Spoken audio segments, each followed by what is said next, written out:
Hello everyone, I'm Lyle with 3 a.m., where we believe that we are definitely living in the time of the end. And because we're living in this time of the end, I want to study and prepare myself for what's to come.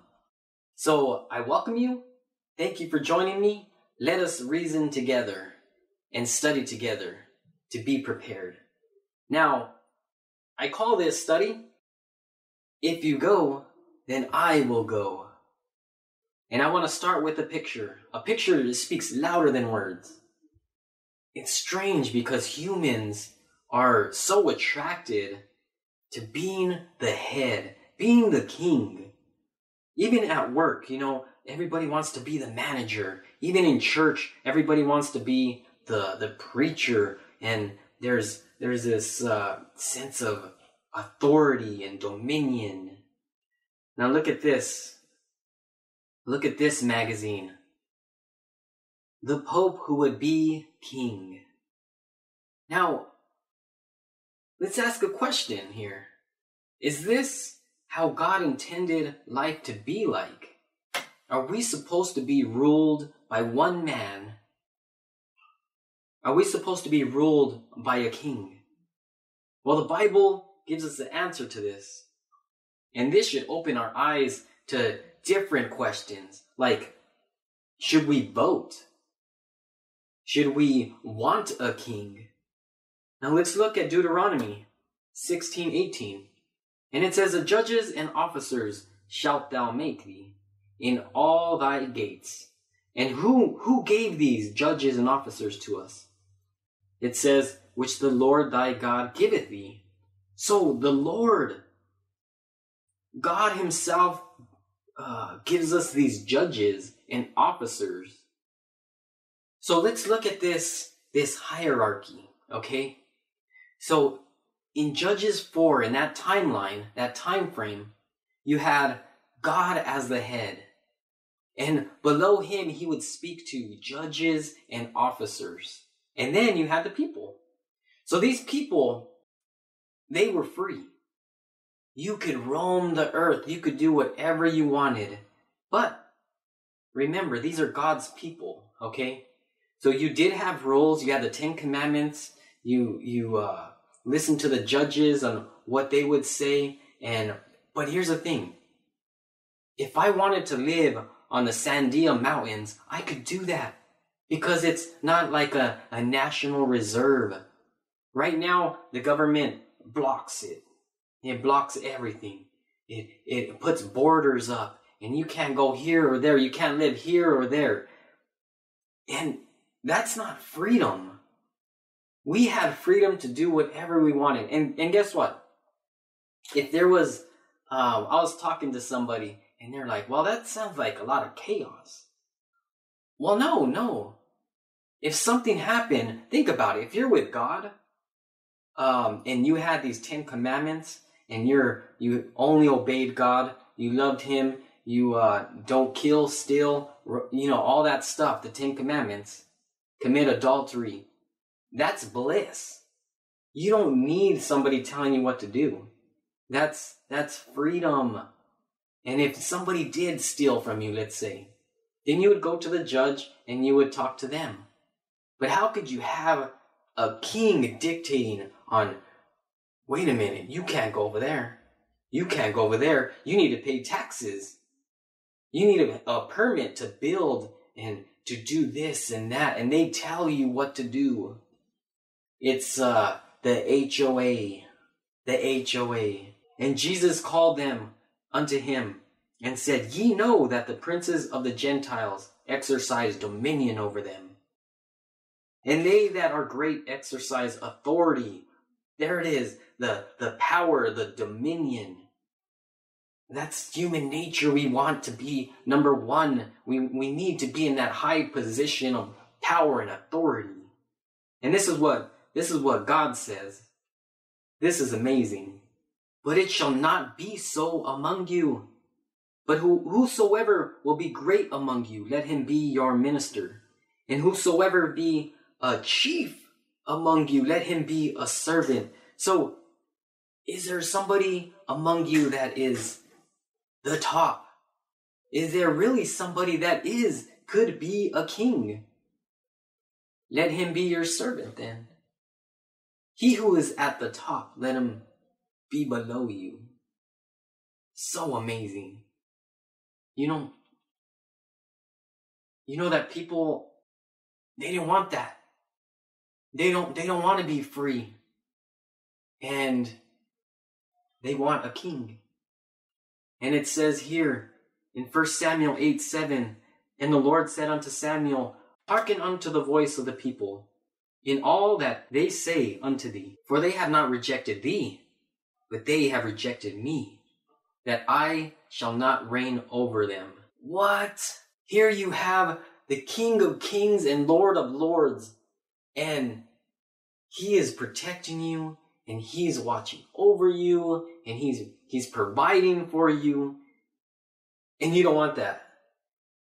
You don't want that. You want a worldly king, and you think that this worldly king can give you more stuff. Maybe you want more possessions and worldly material and all this stuff, and you think that a worldly king can give you that.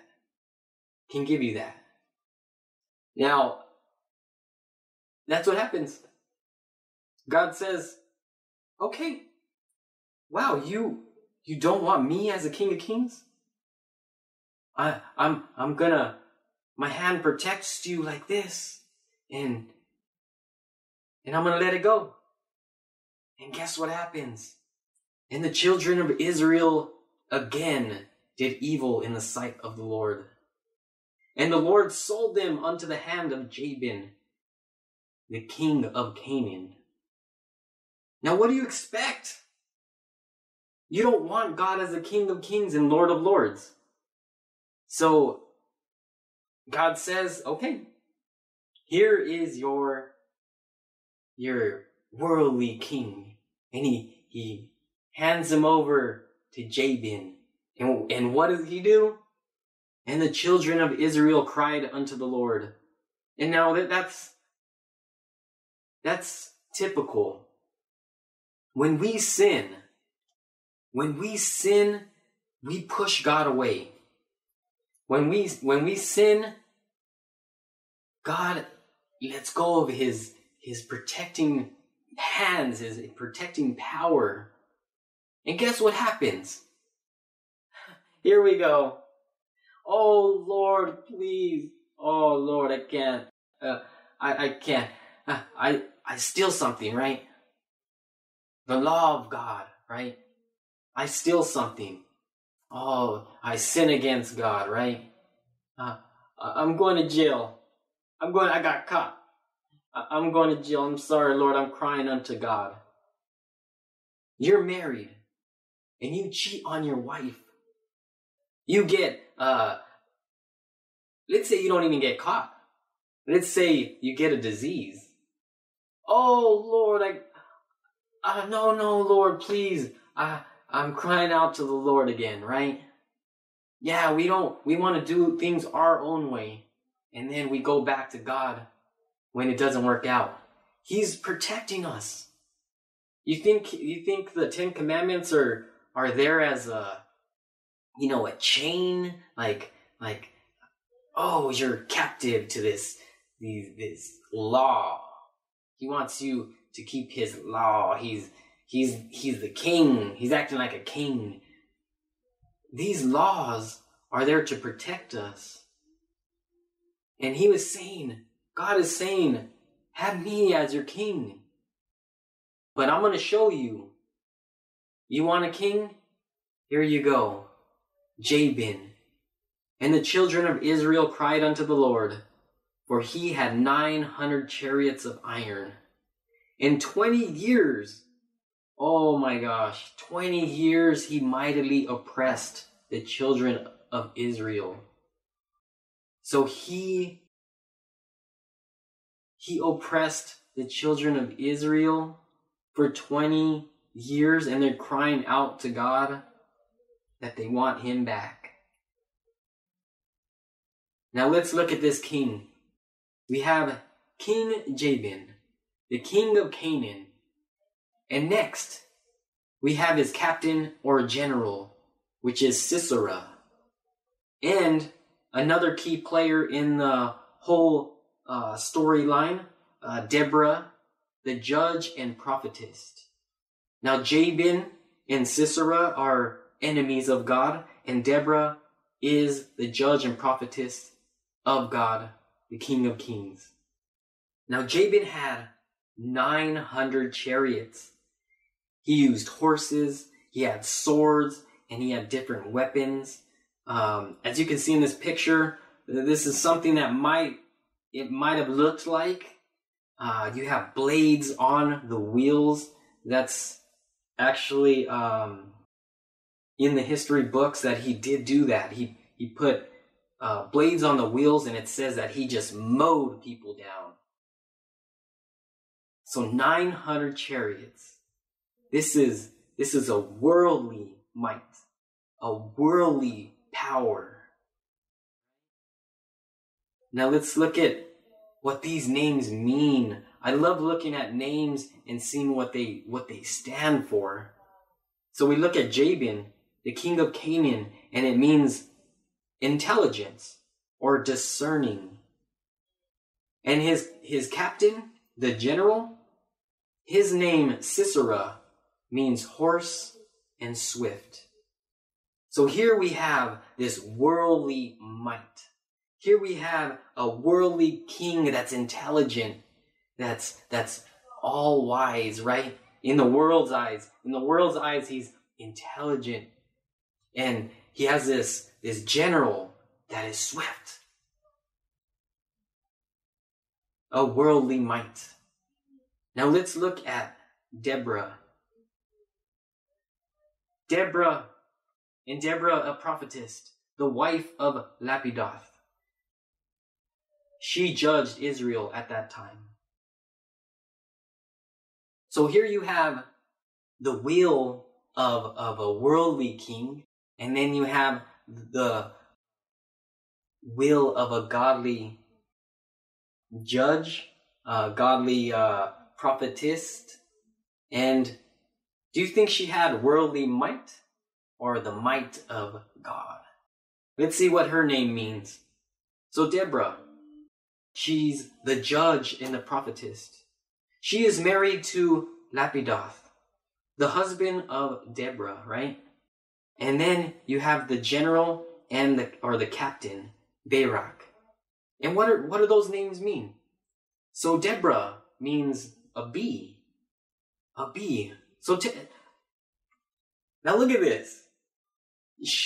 Her name means bee. Now what do bees do? Bees fly around and they gather, right? They gather pollen, and then what do? They get that pollen and they distribute it. They pass it around, toss the bee pollen around.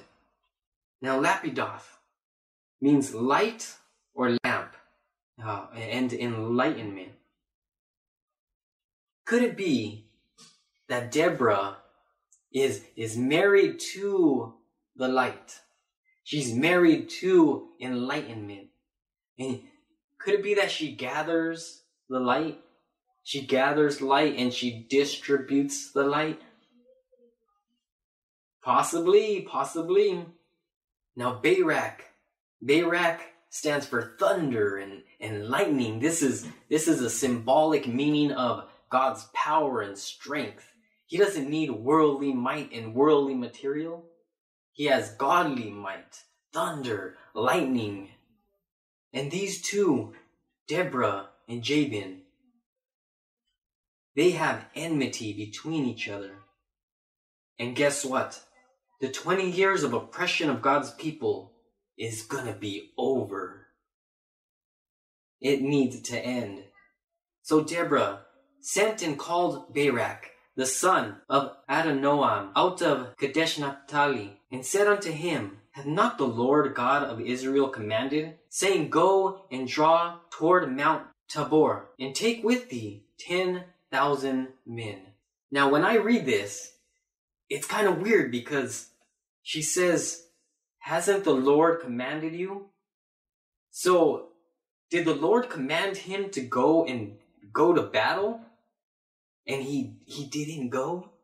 So God had the judge or the prophetess come to Barak and say, look, God already told you. Didn't he command you already to go out? Go, take your 10,000 men. Now, can you imagine this? Let's think in the mind of a worldly person. 10,000 troops against 900 chariots of iron with blades on the wheels? Impossible. You're gonna lose. You're gonna lose. But you're on God's side. We don't need worldly might. We don't need chariots. They could have tanks. And we'll have 10,000 men. And we would win it. We would win it. And I will draw unto thee to the river Kishon, Sisera, the captain of Jabin's army, with his chariots and his multitudes. Oh, I love this. With his chariots, with his tanks, with his bombs, atomic bombs, with his aircraft carriers, all this multitude.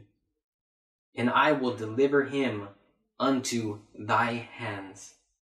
Now this reminds me of the beginning in Genesis, where God says, I will make enmity between you and the woman. And he prophesies that God is gonna win. God is gonna win. So here you have Deborah, and she says, look, there's enmity between us. We're going to war. But guess what? We're gonna win. We're gonna win. And Barak said unto her, if thou wilt go with me, then I will go. But if thou wilt not go with me, then I will not go. You know, we need to be exactly like Barak. We need to say, if you go with me, then I will go. But if you don't, I'm not even going to go. We need the woman. We need that woman. She's the judge. She has the light. She has the connection to God. We need the woman. Now, what woman am I talking about? What woman am I talking about in the year 2019 that we're living in? I'm going to tell you that we're not only blessed with one woman, we're blessed with two women. Come hither, I will show thee the bride, the Lamb's wife. The woman that I'm talking about is the church. We need the church. And it's scary because it looks like the woman's gonna fall. It looks like the woman is not gonna win. She's only got 10,000 troops.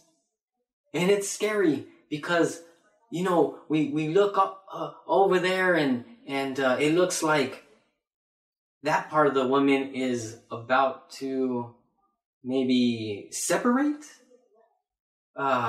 This conference and that church here and that conference there. Are we gonna separate? Stick with the woman. We need her. And the second woman I'm talking about is Ellen G. White. I want to look at what her name means. Ellen means light and mercy. Gold means gold. And white means righteousness. Now I'm amazed at Ellen White's writings. I am so amazed because she has the light. And I'll give you a little testimony. Just real quick. When I first got into the church, I didn't know about Ellen White.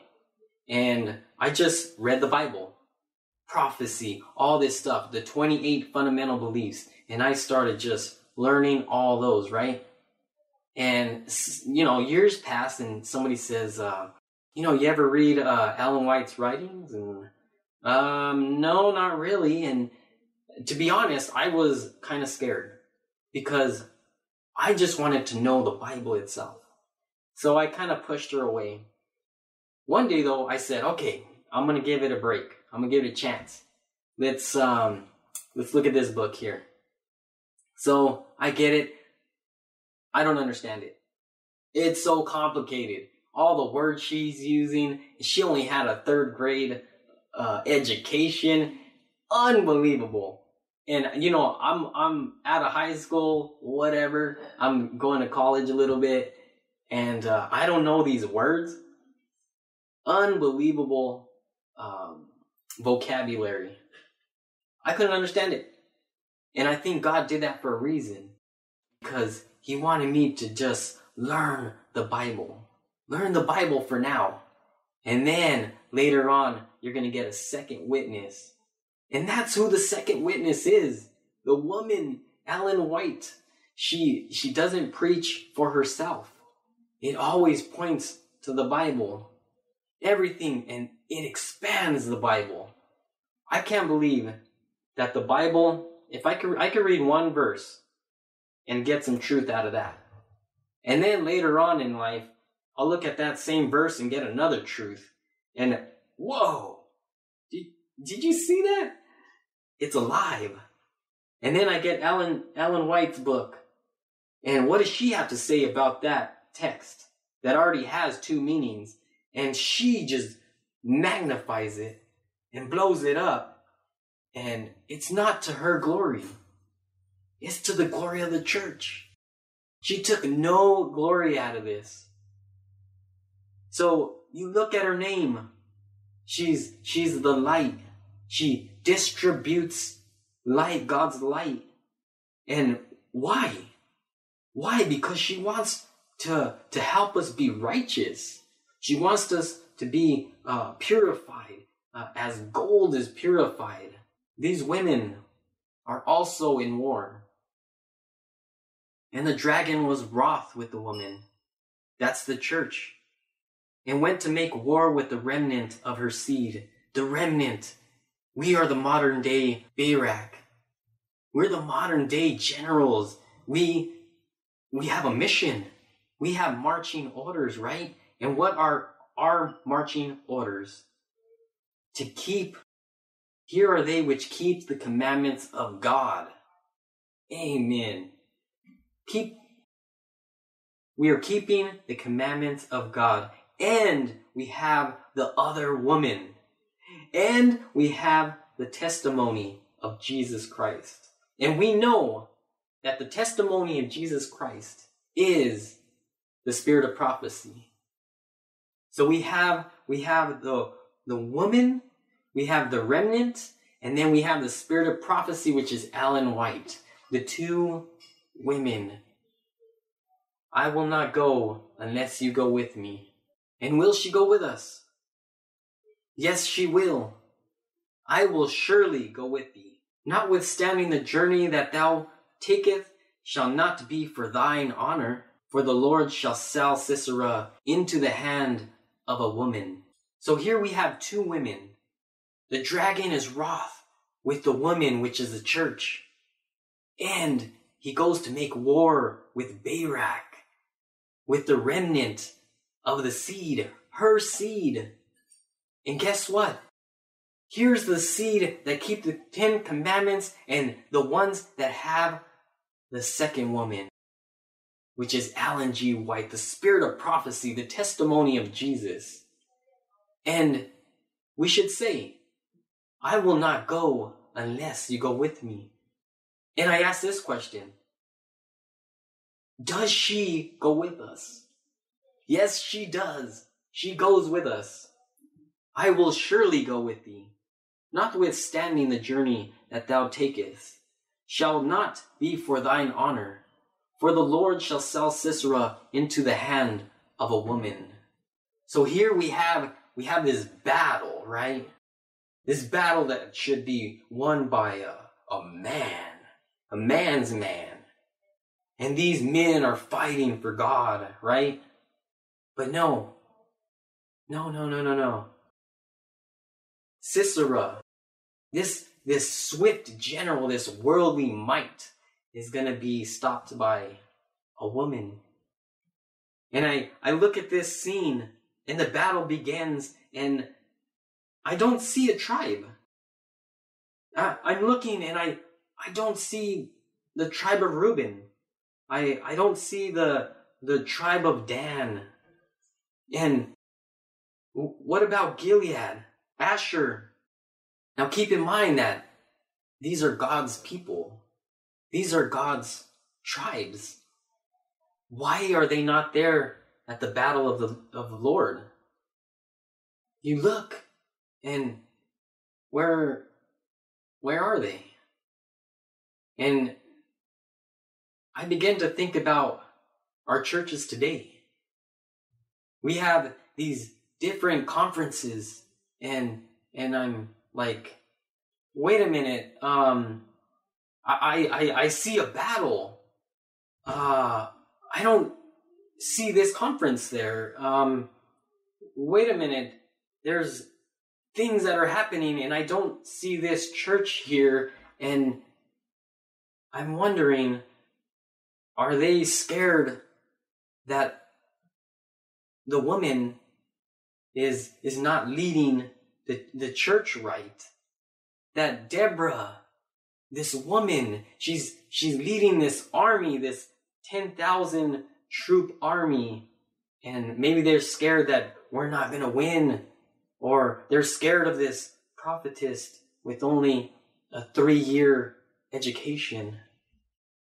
Or maybe they're scared because they don't want to talk about the drums in the church, or mini skirts on the pulpit, or maybe they're just too scared to talk about worldly pastors that are speaking on our pulpits.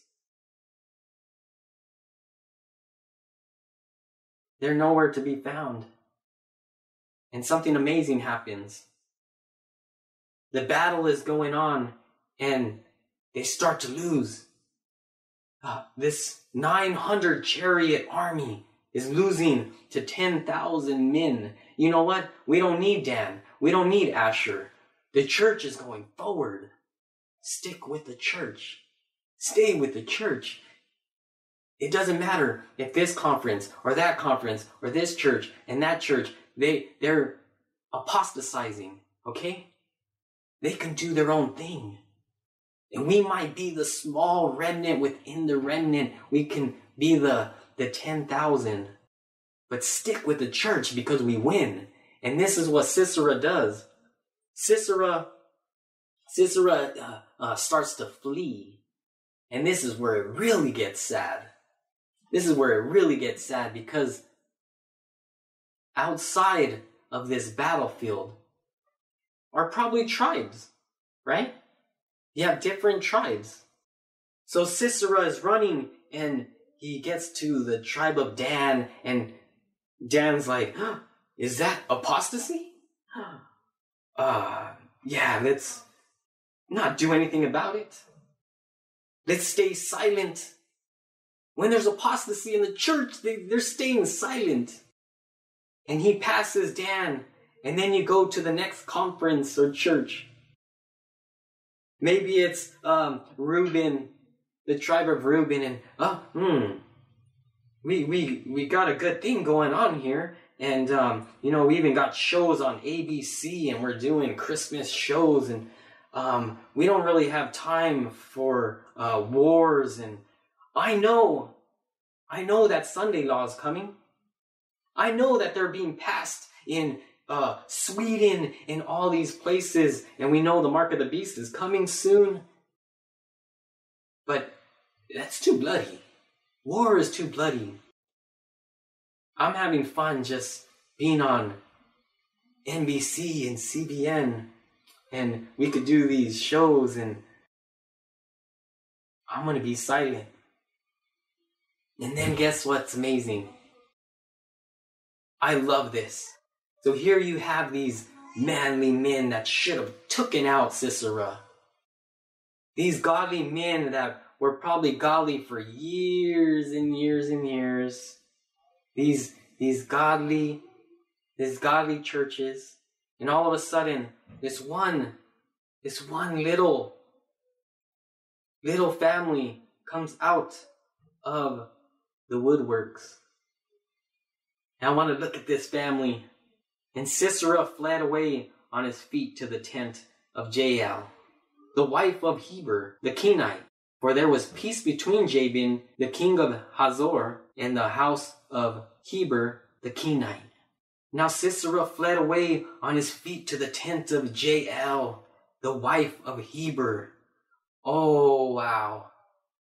So here he passes all these godly troops, and nobody takes him out. They're too scared.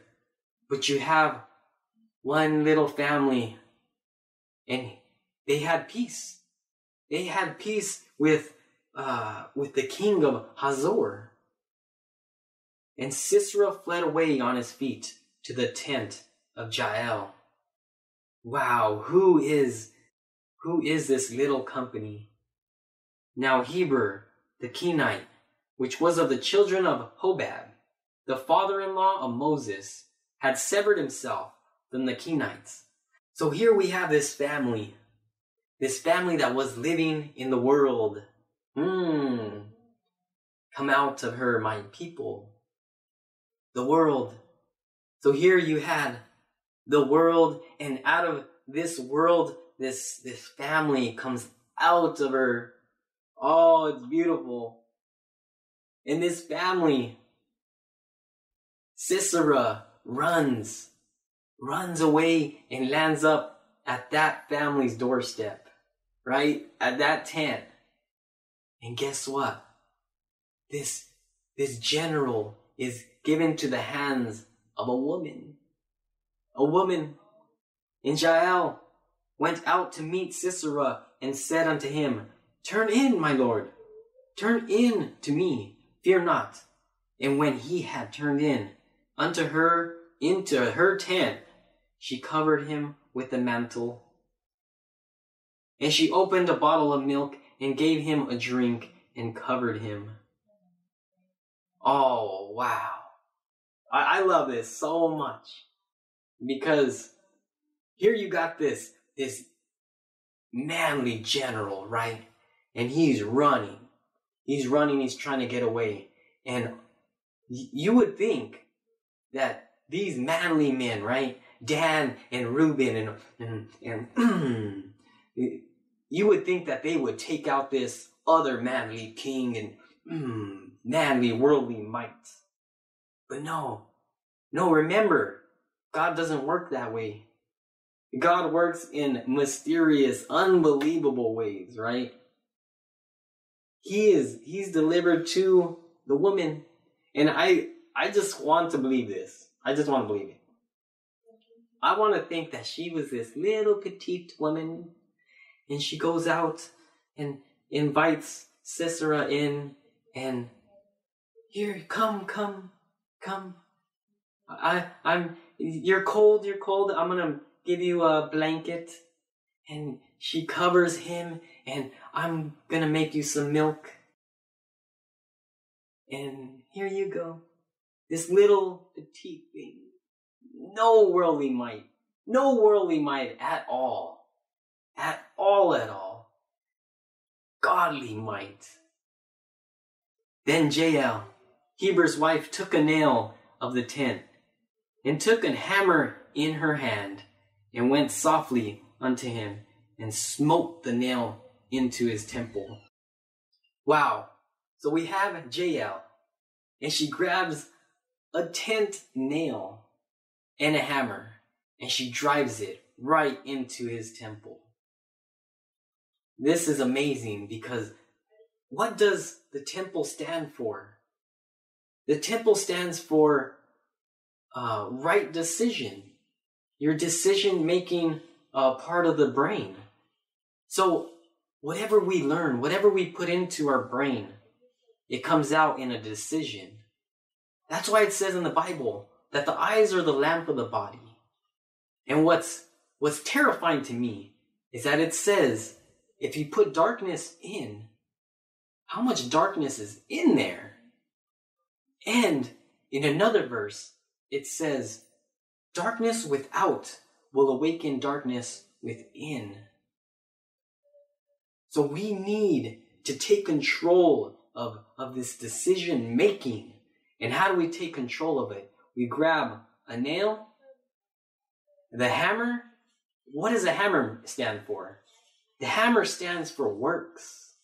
For works. Because guess what? You can have the nail. And the nail stands for, I believe, the 10 Commandment law. Now you can have the 10 Commandments and do not steal or kill and you can have the 10 Commandments. It doesn't mean anything. I also believe that the nail stands for the spirit of prophecy.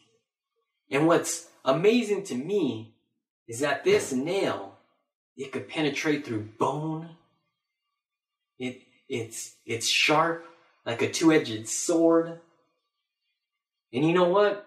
Some of the things that the spirit of prophecy, some of the things that she talks about is sharp. Let's take this for example. Coffee. She says, do not drink coffee and tea. And why is that? Why? Do we forget that she has the light? You know that she made a prediction when everybody was smoking cigarettes back in the days? She knew that it caused cancer. She knew it. Not only did she know that, she was telling us not to drink coffee and teas. And what do we know now? We know now that coffee causes cancer. And we still do it. So guess what? We have this knowledge, right? We have the 10 Commandments, the spirit of prophecy. But guess what? You need works. You know what? Forget that coffee. Forget meat eating. What does it do for you? What does it do? You know what's funny? Who's that rapper? Jay-Z and Beyonce. I just saw a news article that said that Jay-Z and Beyonce are going vegan.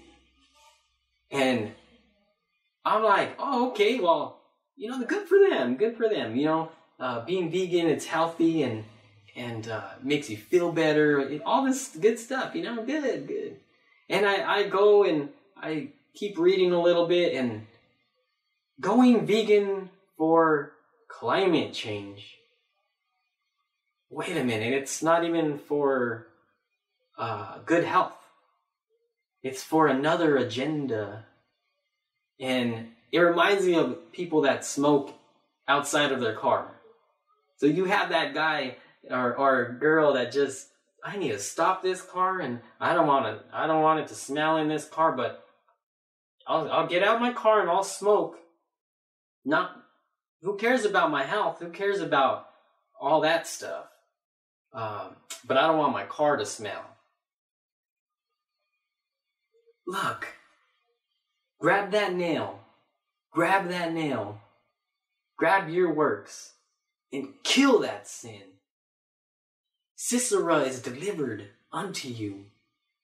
It's your job. You grab that hammer, kill that stealing spirit in you. Kill that adulterating spirit in you. What is your sin? You know that the 10 Commandments is like a mirror.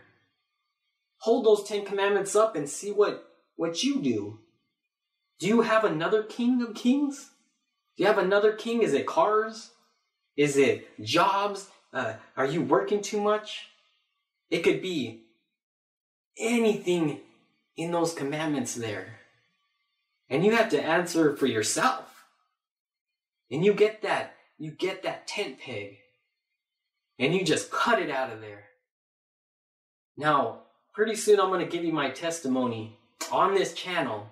So if you want to hear my testimony, go ahead and subscribe and shoot me a few lines and stuff, giving me some encouragement. It always feels good I'm hoping that you're being blessed with this stuff. But I got a testimony that's amazing. And I got to tell you, it takes time. It takes time. Sometimes we grab that nail and we hit it and it seems like we miss. We missed the temple. But I don't care. I keep trying to hit it. I keep trying to hit it and kill it. And you know, when you read Jael's story right there, it's crazy because not only did she drive the nail in the temple, she actually wanted to make sure he was dead. Let's make sure this sin, this transgression of the law is dead. She cuts his head clean off. Clean off. Amen. Amen. That's what we should do. Drive it in. No, I don't want that sin to ever come back. Cut it. And then the war is over. Right after that, Jabin is caught and he is put to death. It is over. 20 years of oppression over by the power of God himself. God the light. God the light with the woman and with his people, the remnant, Barak. And what happens after that?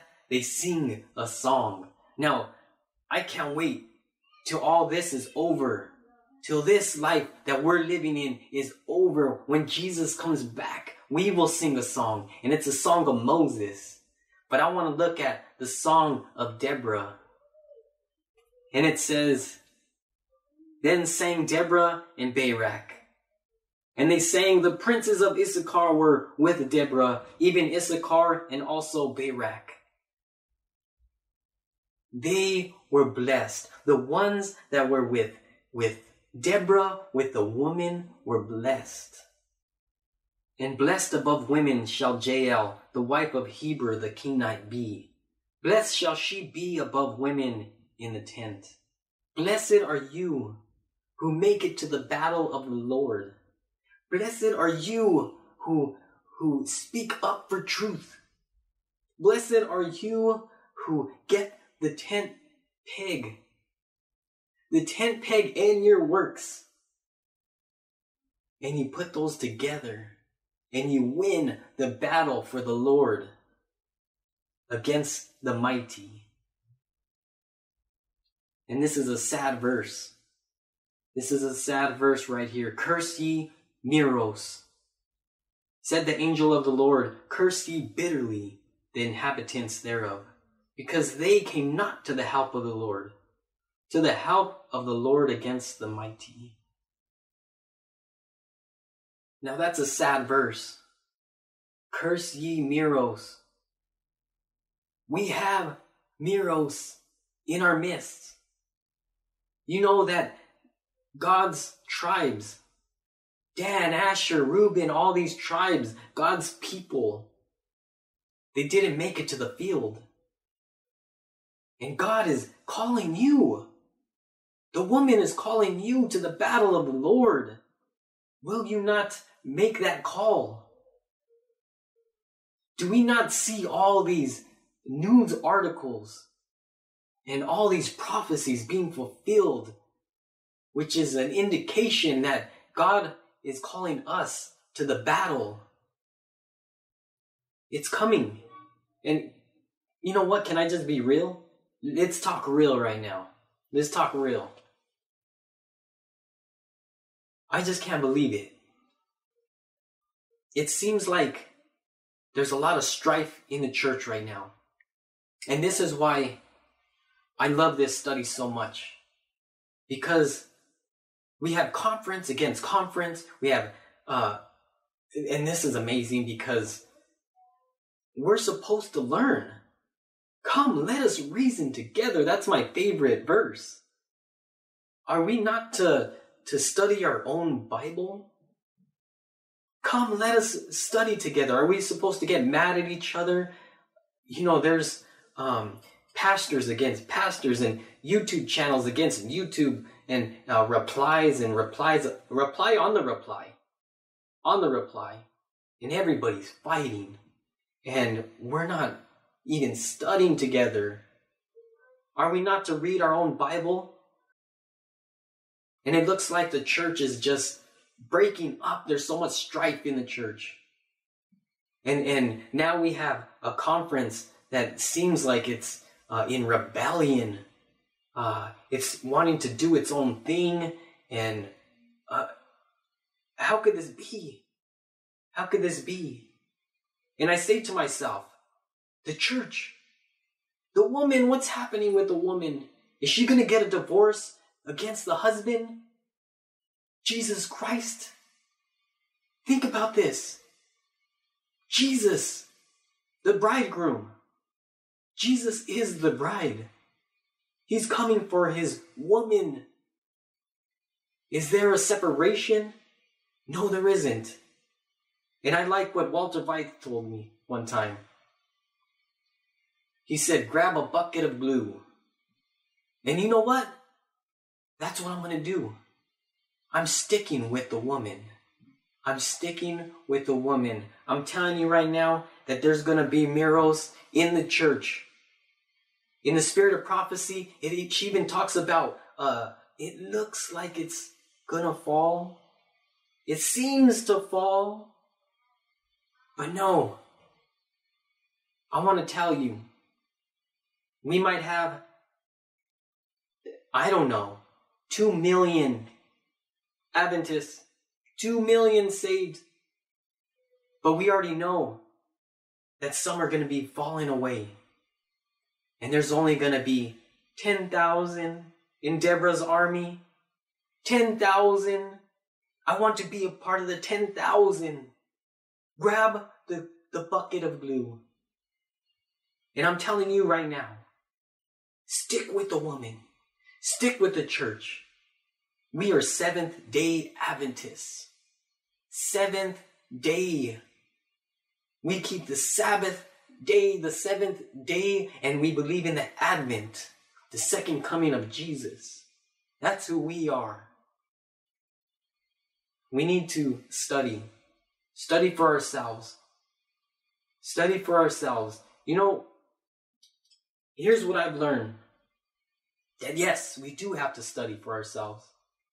When I saw these churches fighting against each other because of this one truth, because of the 1335 prophecy, it was kind of weird because I look at it and one person is saying, I have the truth.